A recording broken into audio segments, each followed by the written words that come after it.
Olá pessoal, então vamos dar início aqui na sala de máquinas de vetor de suporte, conhecidas também, né, como SVM, do inglês Support Vector Machines. Bom, então basicamente as SVMs elas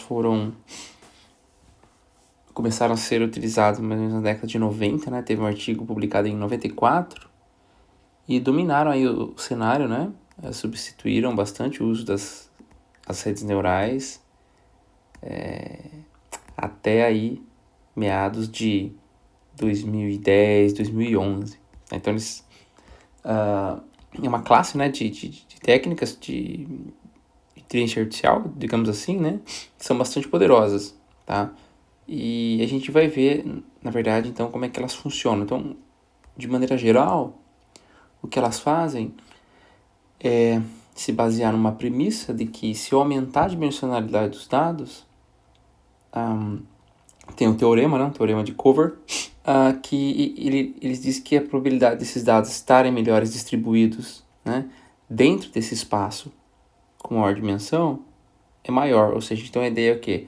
A gente vai fazer uma operação com as características, tá, com as amostras, vai aumentar o número dessas características, esperando então que nesse espaço de maior dimensão elas estejam, né, com um melhor comportamento. Aí assim eu consigo então traçar um hiperplano que separa essas amostras. Então, de maneira geral, as SVMs elas trabalham, tá, com a criação de hiperplanos também no nosso espaço, tá? Bom, só que são hiperplanos que são um pouquinho diferentes dos hiperplanos de uma rede neural MLP, por exemplo, tá? Depois eu vou dar alguns exemplos para vocês. Mas as SVMs, então, o que acontece? Elas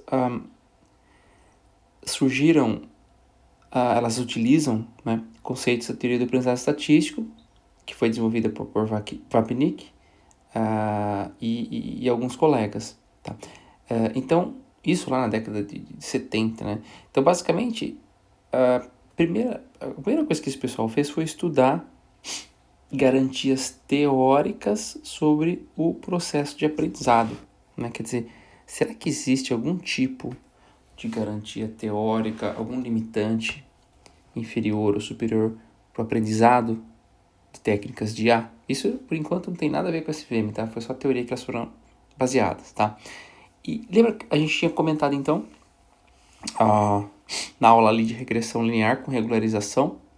Então, porque basicamente temos dois principais problemas durante um processo de aprendizagem, tá? Então, o primeiro deles é o supertreinamento, né? Ou seja, o overfitting, onde usualmente eu tenho uma alta taxa, né? Um bom desempenho no conjunto de treinamento e um baixo desempenho no conjunto de teste, tá? A gente fala que tem uma baixa capacidade de generalização.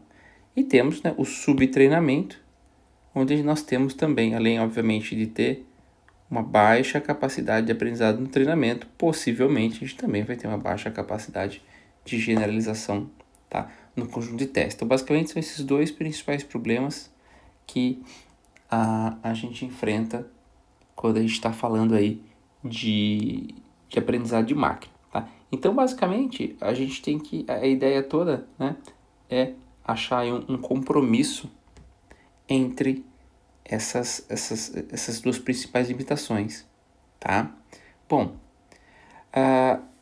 então, como que a gente conseguiria achar um bom custo-benefício, né, entre supertreinamento e subtreinamento? Então, vamos lá. Qual que é a definição do nosso problema, tá? Bom, então, suponha que nós tenhamos um espaço de funções f, tá? Que é um espaço de todas as funções que eu consigo aprender. O que isso quer dizer? Lembra que o nosso classificador, matematicamente falando, nada mais é do que uma função, tá? Então, imagina como todos os modelos, tá, que eu consigo aprender. Qual que é a nossa ideia, tá? Eu quero escolher uma função, tá? Asterisco aqui que pertence a esse conjunto de funções, de tal forma que o erro no treinamento seja baixo e a capacidade de generalização seja alta, tá? Então, a ideia da teoria do aprendizado estatístico é nos fornecer o quê? Condições, subsídios tá? Ideias para atingir esse objetivo, tá? E com isso, eu não preciso assumir, né, uma formulação para os meus dados. Então, por exemplo, o que isso quer dizer? A gente vai ver no classificador Bayesiano. O classificador Bayesiano sobre hipótese gaussiana, ele assume que as amostras, né, e as classes também possuem uma distribuição gaussiana. Isso a gente chama de abordagem paramétrica, porque ela assume que os dados possuem uma distribuição específica, tá? No caso da CVM, por exemplo, ele não assume isso. A gente viu também que redes neurais também não assumem que os dados possuem uma distribuição específica, falando de maneira geral, né, de redes MLP, tá? Agora, por exemplo, regressão linear. Então, ele assume que os dados possuem uma distribuição linear. Então, ele seria já uma abordagem paramétrica, tá? Bom, então, dado que eu tenho esse meu espaço de funções, o nosso problema é escolher uma função, né, f asterisco, que obedeça a esse em relação ao custo-benefício. Então, o nosso objetivo, né, na verdade, é o seguinte: isso quer dizer o quê, tá? Então, encontrar a melhor função, ou seja, encontrar o melhor classificador dela mesma, tá? Para um conjunto de treinamento com tamanho M, tá? Lembra, a gente está sempre usando M como sendo o número de amostras do conjunto de treinamento, de tal forma que ele se aproxime ao máximo que a gente chama de o classificador de menor risco, que é o classificador Bayesiano. A gente vai ver na aula do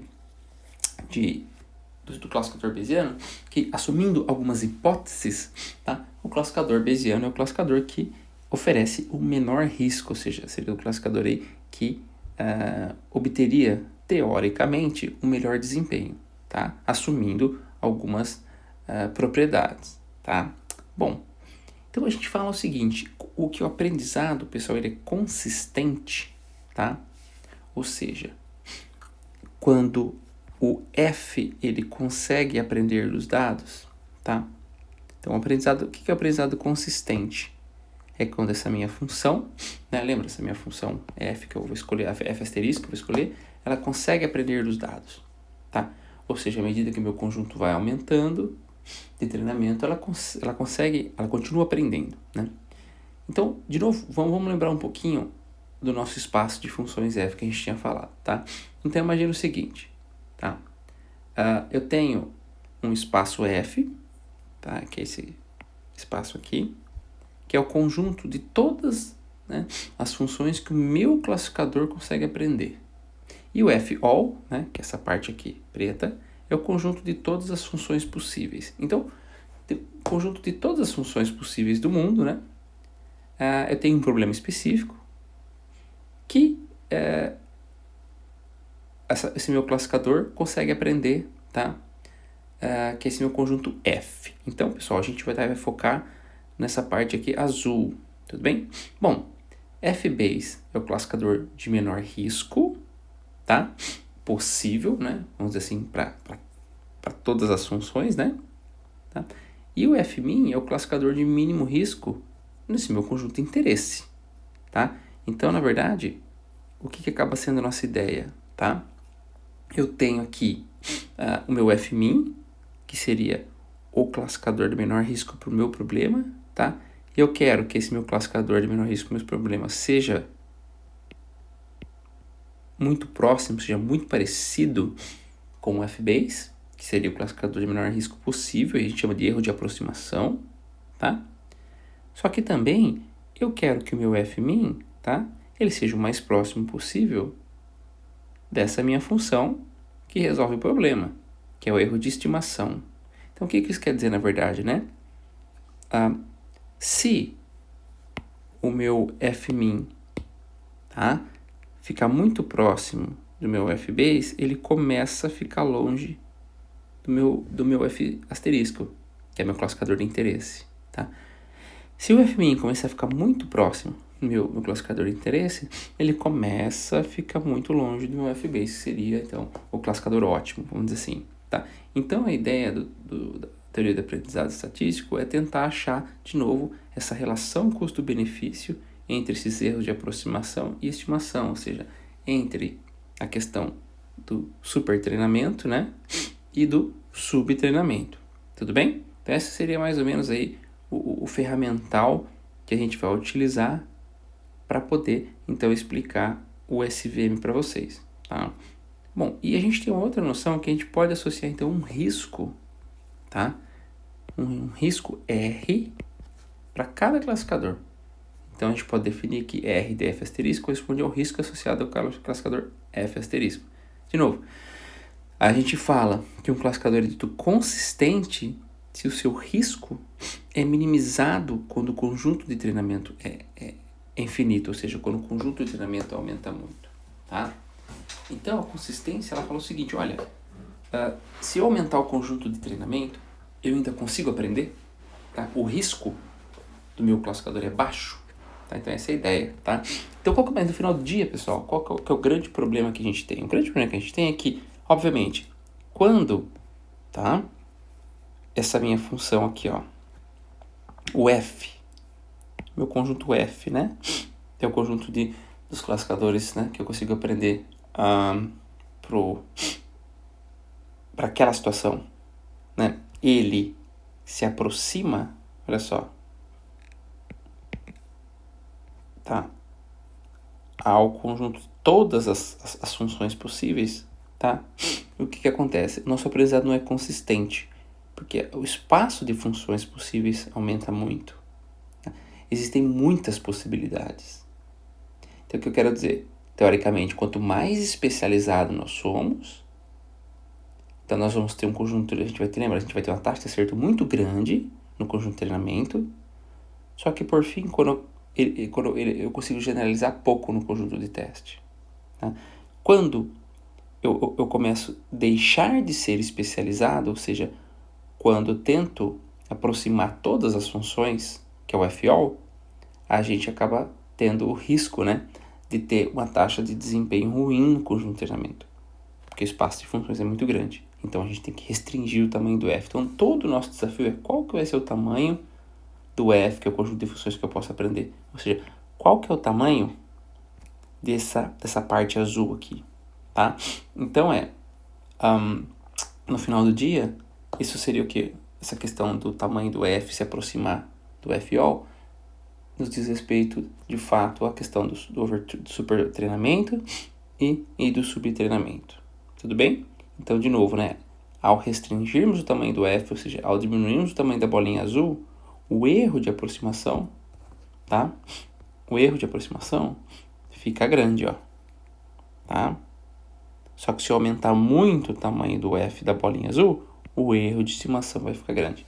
Então, a gente tem que tentar achar, né, um compromisso entre essas duas coisas, tá? Então, de novo, a pergunta principal é como que eu vou escolher, tá, o tamanho desse meu F e depois, como que eu escolho a minha função lá dentro do meu F.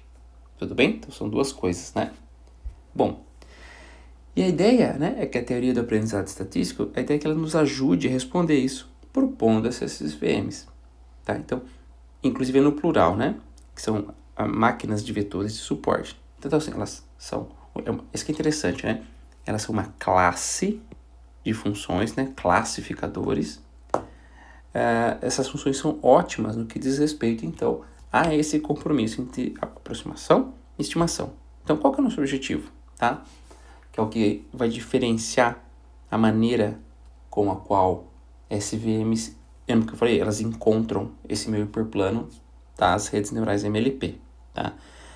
As redes neurais MLP, na prática, elas tentam encontrar um hiperplano que minimiza o erro de treinamento. Ponto. Pode ser vários hiperplanos, podem ser vários.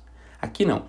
Então, o objetivo da SVM é encontrar um hiperplano que maximiza, olha só, maximiza a margem, tá? E cometa poucos erros marginais. O que são erros marginais? São erros que estão dentro da margem.